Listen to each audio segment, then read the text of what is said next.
একটা পত্র জারি করেছি, জেলা পর্যায়ে যাবে, উপজেলা আইনশৃঙ্খলা কমিটিরও কমিটি পুনর্গঠন করার জন্য আমরা নির্দেশনা দিয়েছি।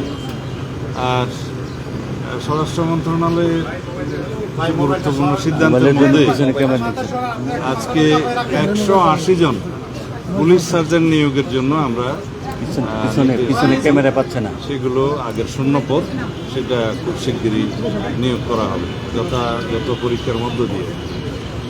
এর বাইরে আরও আমরা জনবল বৃদ্ধির জন্য চেষ্টা করছি, যেগুলো আমরা অর্থ মন্ত্রণালয়ের ক্লিয়ারেন্স পেলে খুব শিগগিরই আমরা প্ল্যান করতেছি আরও 10,000 নতুন কনস্টেবল নিয়োগ করা হবে দ্রুততার সাথে।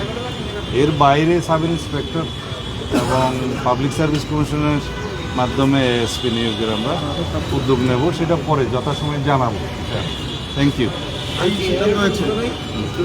তোমরা টায়ার্ড হয়ে গেছে আজকে, কোথাও হবে না ঠিক আছে, থ্যাংক ইউ।